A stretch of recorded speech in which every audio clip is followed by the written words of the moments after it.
Hey everyone, happy Friday. Time for another episode in our series as we walk through the Bible, one book, one verse at a time. Today we're looking at the book of Jonah.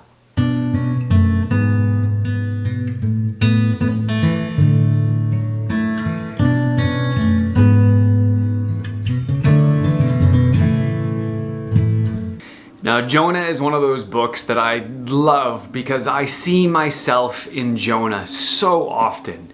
Now, Jonah was a prophet in the Old Testament, and he's given instructions by God to go to God's enemies, or to the people of Israel's enemies, I should say, and to go and tell them that they needed to repent, to change their ways, or else God was going to bring disaster on them. This is the capital city of Assyria, Nineveh, that he's told to go to, and this is before there was a major war. This is before the exile. This is before really bad things happened. But at the same time, they knew that this was a dangerous people. They knew that the Assyrians were wanting to build an empire, and they had a reputation for cruelty and for domination over all of the other people. And the people of Israel were scared, rightly so, of the people of Assyria, and particularly the capital in Nineveh.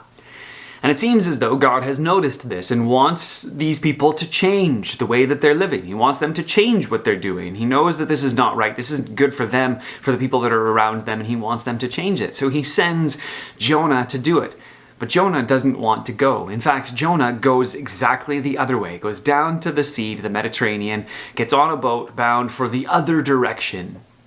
And then God sends a storm, and the sailors figure out that it's Jonah that's the problem. They throw him into the water. He's saved and rescued by a big fish in the water, and then spit up on land 3 days later. And then God asks him again, go to Nineveh, tell them that they need to repent, or else I'm going to bring disaster. So Jonah goes. He goes to Nineveh, and he says that you are going to be destroyed.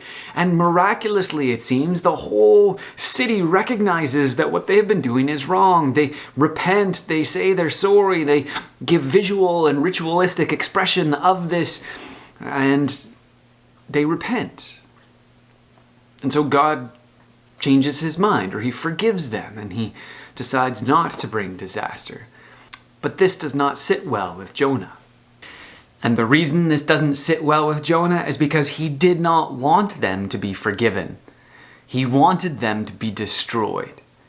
That's why he ran. He ran away because he knew that God was gracious and compassionate. He ran away and didn't want to bring the message to these people because he knew that God would forgive them when they repented. He's mad that God is loving of his enemies. In this, we might recognize a little bit of ourselves, the fact that we don't want other people who have hurt us or who we think are quote-unquote bad people to be forgiven. We love the fact that we are forgiven, but we find it very difficult when others are forgiven, and especially when we are asked to forgive them.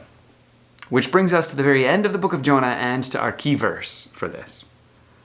This is chapter 4, verse 10. The Lord said, "You've been concerned about this plant that God helped to grow there and to provide shade for him, and then the plant that died and withered overnight and caused Jonah all kinds of grief. He was angry that this plant had been gone." The Lord says, "You've been concerned about this plant, though you did not tend it or make it grow. It sprang up overnight and it died overnight. Should I not have concern for the great city of Nineveh, in which there are more than 120,000 people who cannot tell their right from their left, and also many animals?" God challenges Jonah and says, should I not care for these people? Look at how much you care for this plant.